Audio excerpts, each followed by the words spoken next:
Los Angeles, 1968. A martial arts seminar in downtown LA. Two legends are in the same room. Bruce Lee, the unknown kung fu instructor trying to make a name for himself. Mike Stone, the reigning karate champion, winner of every major tournament, the most famous martial artist in America. They've heard of each other. Never met.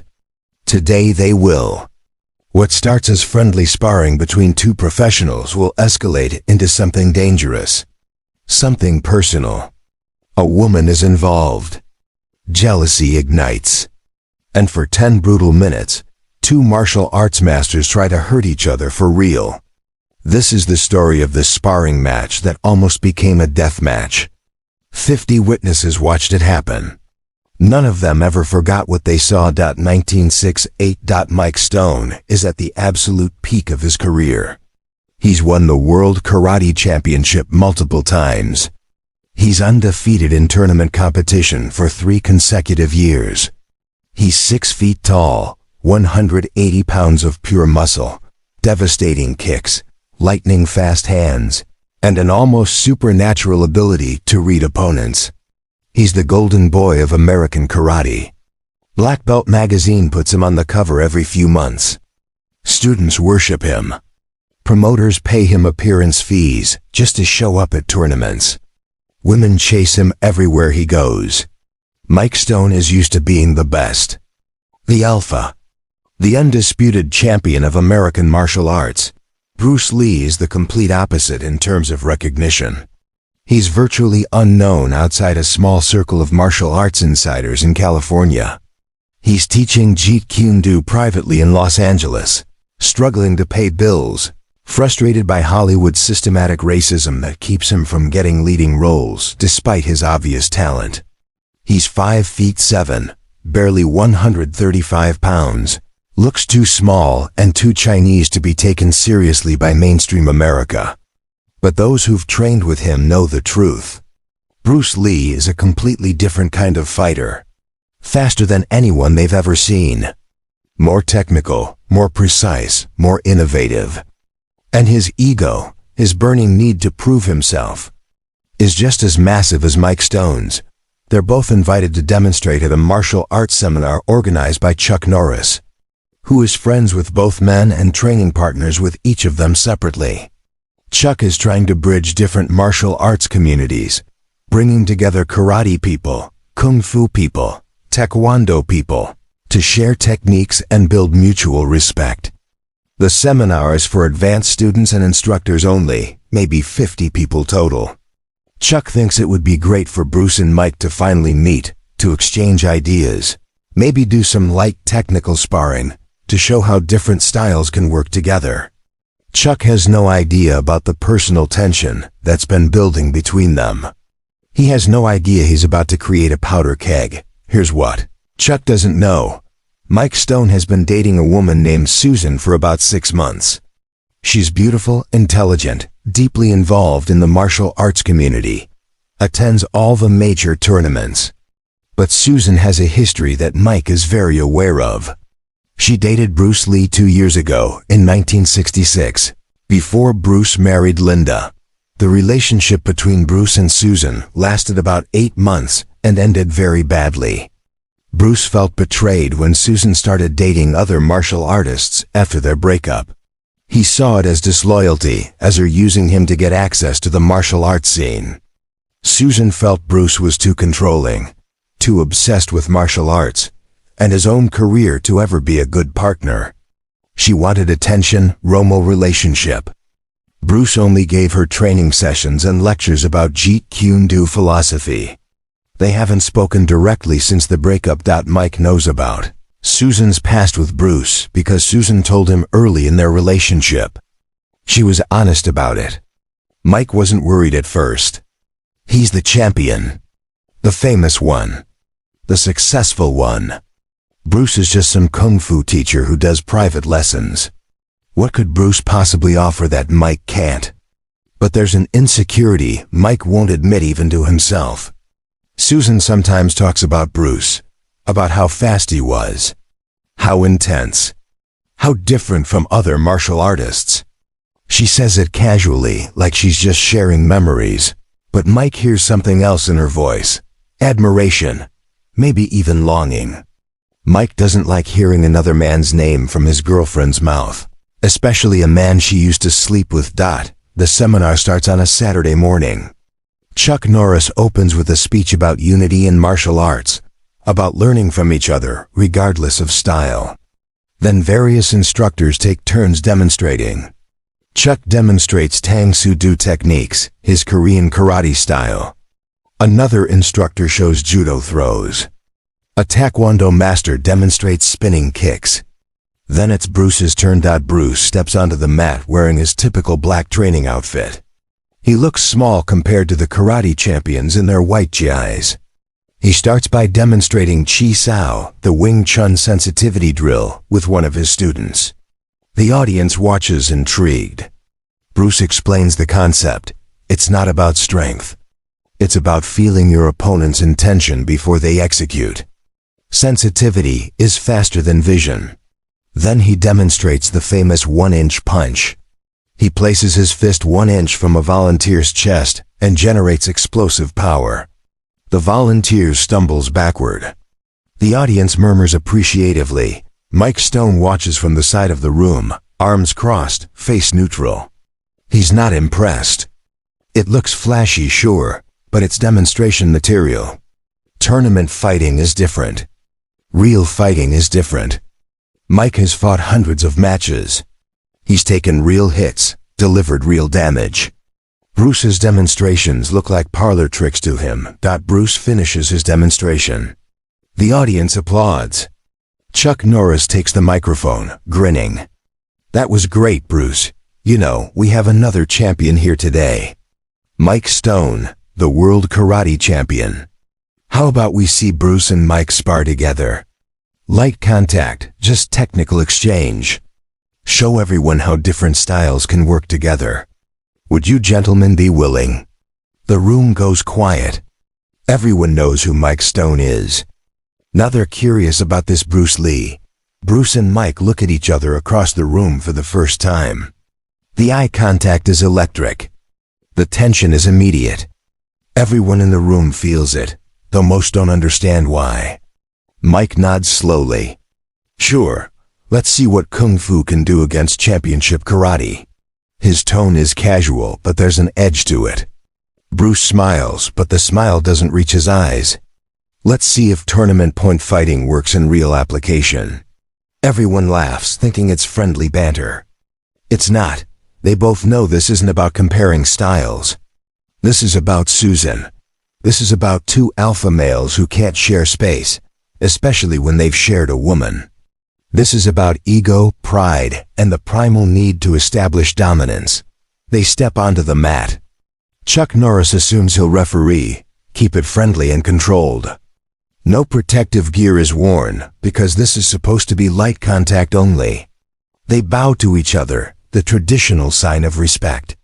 Mike takes his tournament karate stance, hands high, protecting his face, bouncing lightly on his toes, weight shifted slightly back, ready to explode forward.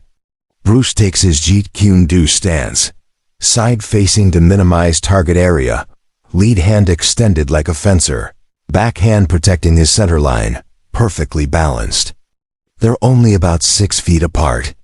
For a moment, they just circle slowly, measuring distance, watching for tells, analyzing.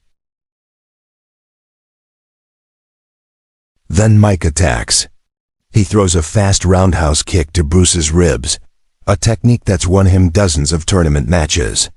It's fast, powerful, technically perfect. Bruce checks it with his shin, absorbing the impact, and immediately counters with a straight lead punch aimed at Mike's face. Light contact is agreed, but the speed is shocking. The punch appears and disappears in a blink. Mike's head snaps back slightly. He's surprised. He's fought the best karate fighters in the world. He's never felt hand speed like that. Not even close. Mike resets quickly, professional instincts taking over. He throws a combination that's won him championships. Jab to set up distance, cross to the body, roundhouse kick to the head. It's a sequence he's drilled 10,000 times. But Bruce isn't there for any of it. Bruce slips the jab with minimal head movement, just inches. Ducks under the cross. And when the roundhouse kick comes, Bruce doesn't just block it. He jams it before it fully extends, stepping inside Mike's range while the kick is still chambered, making it useless. Then Bruce sweeps Mike's standing leg. Mike stumbles badly, has to put a hand down to avoid falling completely. The audience gasps. Mike Stone doesn't get swept. Mike Stone is famous for his balance, his technical excellence. But he just almost fell. Mike gets back to his feet quickly, face flushed. That was embarrassing. He's irritated now. He attacks more aggressively, throwing a spinning back kick, one of his signature tournament techniques. It's devastatingly powerful when it lands. But Bruce sees it coming from a mile away. The setup is too obvious, too telegraphed. Bruce steps aside easily, and as Mike completes the spin, Bruce hits him with a back fist to the side of the head. Harder than necessary for sparring. Definitely harder than light contact. Mike's head snaps sideways. That actually hurt. The playful pretense is gone now. Mike charges in, abandoning careful technique for aggressive pressure. He's bigger, stronger, has 45 pounds on Bruce. He'll use that advantage. He throws heavy punches, trying to overwhelm Bruce with power and speed. But Bruce makes him miss repeatedly. Bruce's footwork is like nothing Mike has encountered in tournaments. Bruce moves at angles, never where Mike expects him to be, creating distance and closing it in ways that seem to violate physics. Then Bruce explodes with a side kick to Mike's chest. Not full power, but solid. Enough to mean something. Mike is pushed backward several feet, has to regain his balance. The audience isn't gasping anymore. They're completely silent. This isn't looking friendly. This looks like two men trying to hurt each other. Chuck Norris steps forward, hands raised. Okay guys, that's good. Great demonstration of different styles. But neither fighter acknowledges him. They don't even glance in his direction. They're locked onto each other like predators. Mike's face is red, not just from exertion but from anger and humiliation. He's breathing hard. Bruce is calmer physically, but his eyes are intense, burning. This is personal now for both of them. Mike speaks, loud enough for everyone in the room to hear. His voice is tight with suppressed rage. Is that all you got, Bruce? Susan told me you were supposed to be really fast, really dangerous. So far I'm not impressed. You hit like a woman. The room goes completely silent. You could hear a pin drop. Everyone knows now. This isn't about martial arts styles. This is about a woman they've both been with. This is about jealousy and possession and ego. Bruce's calm expression cracks. His jaw muscles tighten. His hands clench into fists. We can stop pretending this is friendly sparring. You want to really go? You want to find out what I'm actually capable of? Let's stop playing and finish this. His voice is quiet, but everyone hears the danger in it. Chuck Norris physically steps between them, puts a hand on each man's chest. Stop, both of you. Right now. This is my seminar. I invited both of you here to demonstrate martial arts, not to fight over some woman. Mike, Bruce, you're both better than this. Stand down. But Mike pushes past Chuck's hand. No, he wants to fight. He called me out. Let's finish this. Unless he's scared? Bruce doesn't respond to the taunt verbally. He just steps back into his fighting stance. Message clear. I'm not backing down. Chuck Norris looks at both of them, realizes he's lost control of the situation, and makes a decision. Fine, you want to do this? Do it. But I'm not stopping it. You're both adults. You both know the consequences. Just remember you're supposed to be professionals. Chuck walks off the mat, sits down with the other spectators. Everyone is watching now, riveted. They face each other again, but everything is different. No more light contact. No more technical exchange. This is as close to a real fight as you can get in a seminar. Mike attacks with full power, throwing his absolute best combinations, the techniques that made him world champion. His hands and feet are blurs. But Bruce isn't a tournament fighter standing still, waiting to trade points according to rules. Bruce is moving constantly, attacking from angles Mike doesn't expect. A back fist to the jaw that lands with a sharp smack. An elbow to the ribs as Mike comes in, driving air from his lungs. A low kick to Mike's thigh that makes his leg buckle. That will leave a massive bruise. Mike is getting frustrated. Nothing is landing cleanly. His tournament style relies on explosive single techniques that score points and reset. But Bruce doesn't stop after getting hit once. Bruce flows continuously, chains techniques together, doesn't give Mike any space to reset his guard or catch his breath. Mike tries to clinch, thinking he'll use his wrestling skills and weight advantage to control Bruce. But the moment they tie up, Bruce traps both of Mike's arms, delivers 3 lightning-fast knees to Mike's midsection that fold him slightly. Then pushes Mike away hard. They've been fighting for maybe 8 or 9 minutes now. Both are exhausted, soaked in sweat, breathing hard. Mike's face is swollen on one side from Bruce's back fist. Bruce's ribs are bruised from one of Mike's kicks that actually landed solidly. They're both hurting, but neither will quit. Pride won't allow it. Mike gathers himself for one more desperate offensive. He throws his best technique, a jumping, spinning back kick, putting everything he has left into it. It's the kind of technique that ends fights when it lands. Bruce sees it developing. The setup is too big, too committed. Bruce ducks under the kick, and as Mike lands off balance from the jump, Bruce sweeps both of Mike's legs from behind with a scissor-like motion. Mike crashes to the floor hard, his back hitting the mat with a thud that echoes through the silent room. Bruce is on him immediately, has achieved full mounted position, sitting on Mike's chest with his knees pinning Mike's arms. Bruce's fist is cocked back, loaded, ready to punch Mike's face with full power. He holds it there, trembling with adrenaline and rage. You done? Or do I need to finish this? Mike is lying on his back, completely controlled, unable to move, knowing that if this were a real fight with no witnesses, Bruce could end him right now. His ego, his identity as champion, is shattered. He can barely breathe with Bruce's weight on his chest. He taps the floor twice with his palm. The universal signal of submission. Yeah, I'm done. Get off. Bruce gets off immediately and stands up, breathing hard.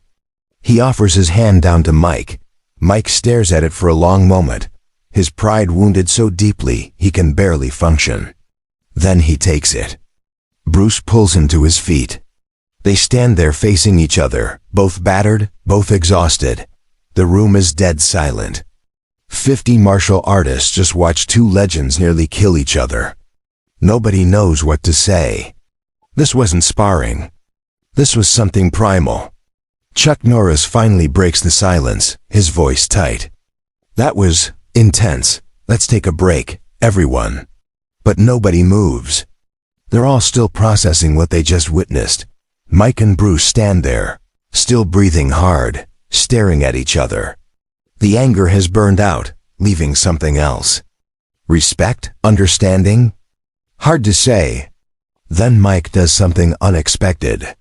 He extends his hand formally. You're a lot better than I thought. I underestimated you. That was a mistake.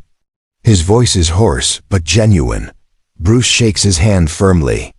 You're incredibly tough. Championship-level toughness. Your tournament style has limitations in continuous fighting, but your power and speed are real. You pushed me harder than most people can. There's respect in Bruce's voice too, grudging but real. Mike nods slowly. Susan was right about you. You're different from everyone else. Bruce doesn't respond to the mention of Susan, just nods once. They never speak about her again. That chapter is closed. Over the next few years, Bruce Lee and Mike Stone develop a relationship based on mutual professional respect. Not friendship exactly, but acknowledgement between warriors. They occasionally cross paths at martial arts events. They nod to each other. Brief conversations about technique. But the intensity of that day in 1968 is never repeated. When Bruce makes Enter the Dragon in 1973, preparing to shoot the martial arts tournament scenes, he briefly considers offering Mike Stone a role. But Bruce dies on July 20th, 1973, before the film's release, before he can extend that offer. Mike Stone hears about Bruce's death on the news and feels genuine sadness. Despite their violent conflict, despite the woman between them, despite the ego clash, Mike respected Bruce's skill and innovation. He attends Bruce's funeral in Seattle. Stands in the back, doesn't speak to anyone. Just pays his respects and leaves. Years later, in a 1990s interview for a martial arts documentary, Mike Stone is asked directly, "Did you ever spar with Bruce Lee?" Mike hesitates, his face showing the internal debate about how much to reveal. Then he says carefully, choosing his words, "Once, in 1968, it was educational. Bruce showed me that tournament fighting and real continuous fighting are very different animals. He was one of the most dangerous martial artists I ever faced. His speed was beyond anything I'd encountered in competition. If it had been a real street fight with no rules and no witnesses, I'm honestly not sure I would have survived." The interviewer presses, sensing there's more to the story. "So he beat you?" Mike is quiet for a long moment, staring at something in the distance.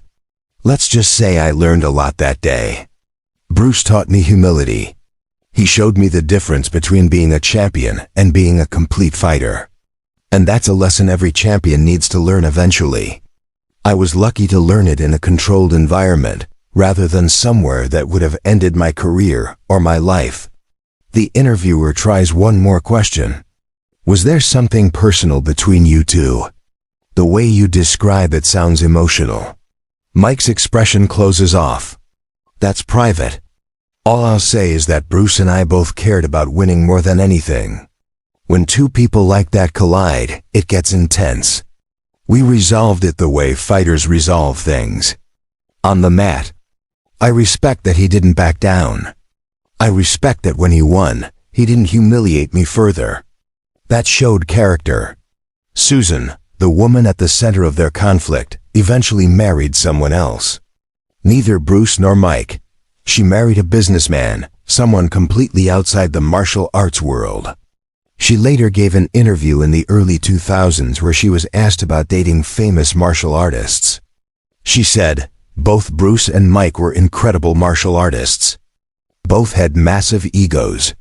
Watching them fight over me was flattering at first, then it became terrifying.